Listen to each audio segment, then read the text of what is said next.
as if being surrounded by world-class Nemo firearms isn't enough fun, I have the honor and the pleasure today to meet somebody who has inspired me in my life. Thank you. To hunt, and it's Jana from Skullbound TV.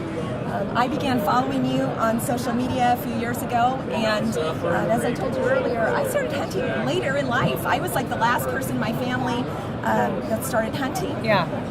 I'm not, my brother, my sister, they have normal places where they've been going for years. Yeah. And it is people like you who show people like me how to get started when we really don't have, the background and the ability to do that from years of experience. So Yeah. I just want to say thank you, number one. Oh, it's so great to hear. It almost makes me want to cry to have another woman, understand the passion that I have felt my whole life. And if you didn't grow up in a hunting environment, it is sometimes very intimidating, not knowing even where to start. But all it takes is sort of that, hey, if she can do it, I can do it moment. Whether it's handguns, firearms, or archery, but it's really fun seeing women getting into what we love, whether it's guns, hunting, and the great outdoors, and that's so exciting. Exactly, and that's how I feel when women start to train. And over the last few years, with everything that's been going on politically, I have had friends of mine who couch themselves as liberals or progressives, and all of a sudden they're texting me or calling me and saying, I'm kind of thinking maybe I should get a gun. And it just gives me this amazing, warm, fuzzy feeling. But you have hunted with Nemo rifles. I've seen pictures of you with these amazing rifles.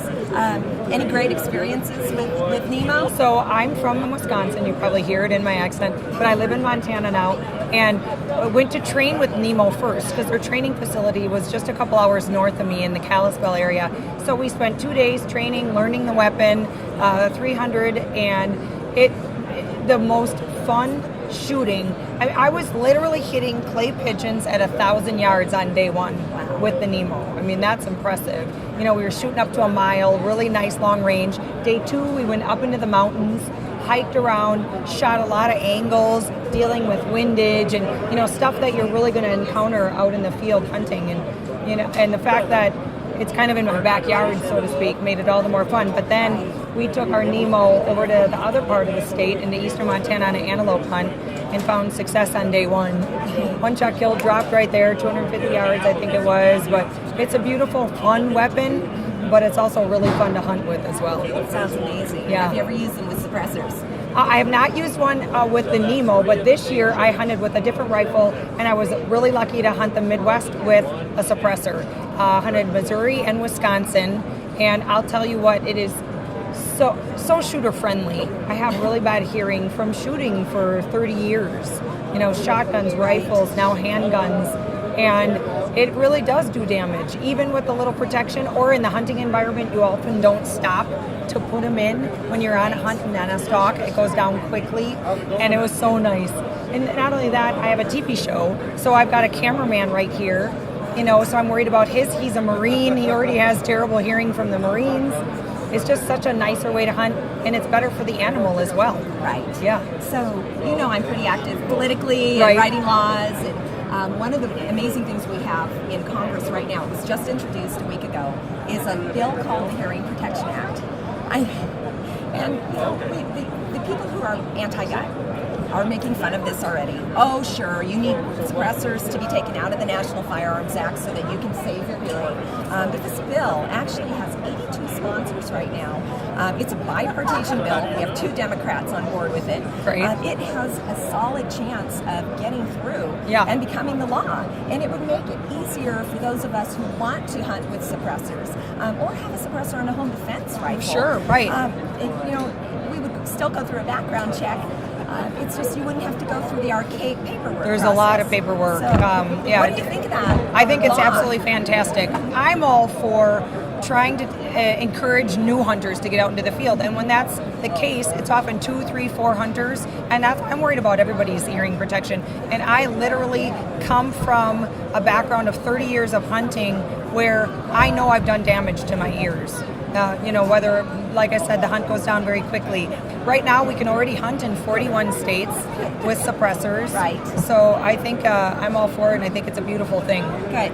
One of the laws that we passed in my home state last year, it took us 4 years to get this through our state house, but we passed a law called permitless carry that would allow law-abiding Americans to carry their firearm open or concealed without asking for government permission. Right. And in your home state of Wisconsin, this is a push this legislative session. I'm curious what you think about permitless carry. I'll tell you, I come from a world where I didn't grow up in a handgun environment. I grew up with shotguns, rifles, bird hunting with my dad, got into big game hunting in my 20s, 25 years ago. Not until I met my Marine here, producer of my show, did I get into handguns. It's as simple as this, in my opinion. We need guns into the hands of the good guys. If the bad guy, gun-free zones, we all know, don't work. Right. And if one deterrent is knowing that at any point in time, a good guy is going to be right there. He's going to be in that theater. He's going to be near that school. He's going to be at the airport. And, I think it's a beautiful thing. We both live in Montana. We both carry, and it would be, in my opinion, only safer for all citizens of the United States if that bill was passed. Wonderful to hear from you. I hope that becomes the law in Wisconsin as well. I do too. Every year, state by state, we're pushing that law through. Yeah. So it's wonderful. Absolutely. And when you've got friends like I do who've literally been in really bad situations, I have a friend, Lisa from Oregon, who had an intruder break into her house. Scary, held him at gunpoint until 28 minutes till the police could arrive. I mean, she's a pioneer for this exact thing. We should be able to protect ourselves at all time, not have to worry about all the paperwork, and know that if we're somewhere where we're not, there's another good guy right by our side with a gun. Right. So I've been a rifle shooter. I'm pretty good with my rifle. I did have an incident when my husband and I went to South Africa last year where an animal was wounded and we couldn't find it for days. And finally they did find it, so it died. Have you ever had any horrible experiences hunting where it's so hard? I was so upset thinking about that animal. For sure, absolutely. We are animal lovers. I mean, really, we're the stewards of the land here in the U.S. Hunters are the ones who our dollars go towards wildlife management. I'm an animal lover. Some anti-hunters sometimes don't make that connection, and they don't understand that hunting isn't about killing, it's really all about living. And unfortunately, there are instances where maybe that shot wasn't perfect, or that animal jumped before the shot, and you do have to take a couple days to track. I think it's really important to understand that that's a part of it, and to do everything you can to recover that animal, like you said. And to, really it's important, I think, to surround yourselves, being new into the hunting world, with other women who've been there, and we can talk and share and learn about, what to do, what can go wrong, and be supportive. Social media is a wonderful thing, but it can be very harsh on women hunters. We need to stand tall and proud. So I have a question for you on that. Sure. How do you respond to That's a great question. folks? There's a lot of them out there who don't understand, like I said, that we are the ones protecting our heritage and the herds and the flocks. I belong to 7 conservation groups. The best course of action on social media when someone attacks you, if it's coming from a place of harsh negativity or name calling, is to simply ban them. Ban them, delete them, don't get into arguments, do not report them to Facebook or Instagram and Twitter.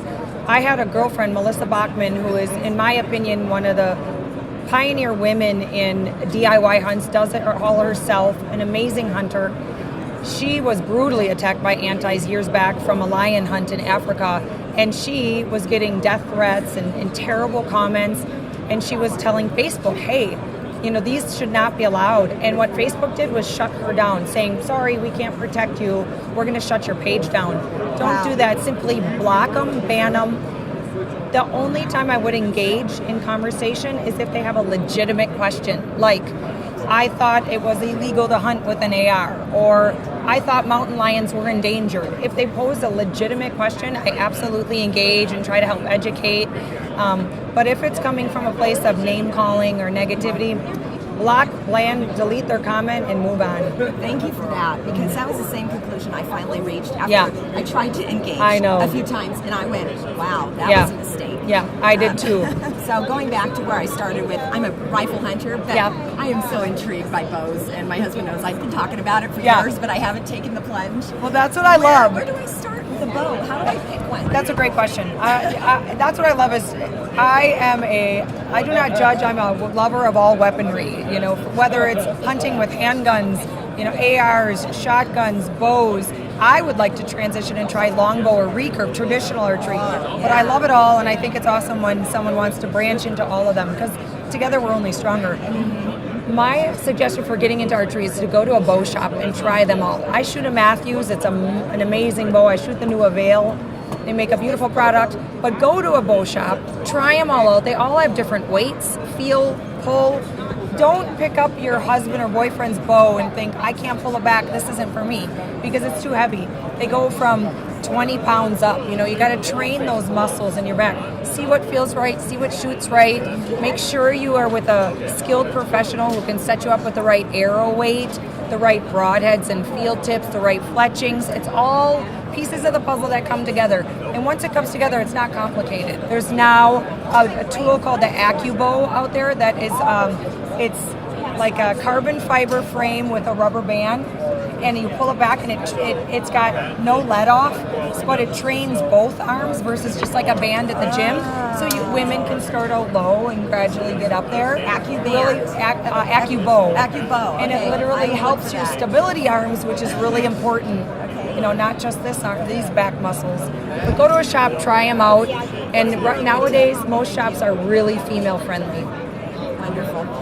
We actually have something in common as well, and that's our love for veterans. Yes. I know that you have veterans on your show. In my law practice, we help veterans regain their firearms rights. Oh, fantastic. Because it's been a horrible progression over the last decade, really, where we have the VA reporting veterans who really shouldn't be reporting, but they're losing their ability to have a firearm. Right. And I just think it's crazy. And we've had clients, one in particular, absolutely sends me over the edge whenever I think about it, but it was a 2-year fight to get his gun rights back, and he never should have lost them to begin with. No. So, what are some thoughts that you have about veterans and how they're being treated, and how are you helping them with Skullbound TV and all the things that you're doing? I'm gonna start crying. Oh my gosh. How it started, I'm filming now for season 7 of our show, but 3-4 years ago, I took out double amputee Bo Richenbeck, Navy SEAL, lost his legs above the knee. I took him on his first elk hunt in Montana. He had never been a hunter growing up because he was really into hockey.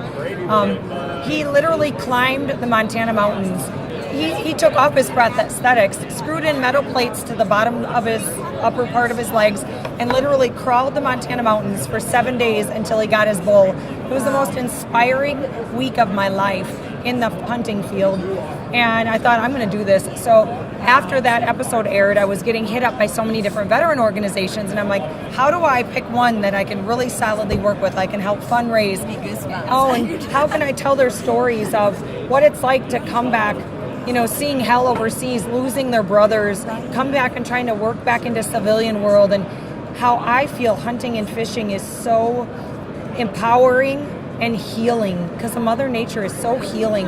And when we're able to share a week like that in the backcountry or on the water, they not only are able to talk about their stories and maybe share a little bit of that cup of burden they've come home with, and when they share it, it gets less and less, and then they're able to deal with that better.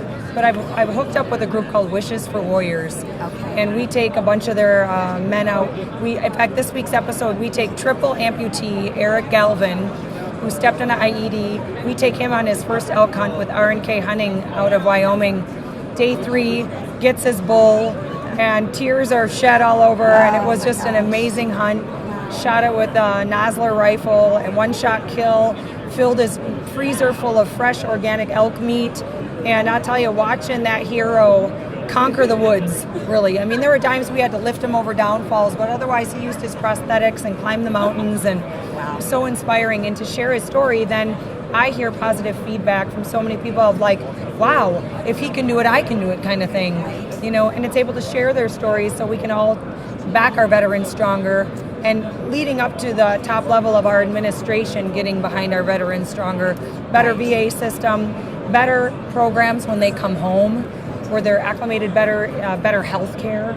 I mean, what is the matter with our country where we're taking care of, Syrian refugees better than we are our own heroes? There's something really wrong there. And see, the last thing that I want is for veterans to feel like they're helpless or just give up. Right. And when I see what you're doing on Skullbound, I just see empowering them and, helping them fight and regain that confidence. And, it's just a beautiful thing. So Thank Well, you for doing it's that not a as thing. well. It's thank you to all the veterans out there. For me, I don't take my freedoms lightly. I'm a woman in the best country on this planet. Right. I have the freedoms to have a career in the hunting and gun industry. I, can practice any religion that I want. My vote matters, and unless you've been to a country that doesn't have those kind of freedoms, which I have been, you may take it for granted until you hang around with these heroes and hear what the kinds of things they've sacrificed so that we can live the way we do. Exactly. Yeah. Thank you. Yeah. I brought you a copy of my book. Thank you so much. I wrote inside to Jana, thank you for being an inspiration to me and so many other women hunters. That is fantastic. It's a little dry reading. It's about the law, but Well, if you pass on the knowledge to others, it's all about helping them learn, and I know you're into that as well. So, I absolutely am. I thank you so much for that, because like I was talking earlier before, I know hunting, and I know, that's my environment, is the mountains, and how to encourage women to get out there. As far as legality side, and nice to have a woman friend hunter who I can throw some questions at and learn from. As well. Thank you. And if you'd like to learn more about my law office and the fight that we have ongoing, and it doesn't seem like it's ever going to end, no matter who the president is, this will always be a fight for our Second Amendment. Recoil did a wonderful article. I opened this up and I go, wow, thank you, Recoil.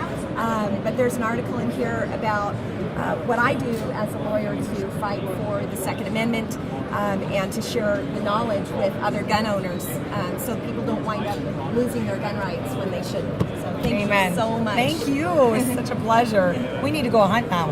Right. Let's plan a hunt.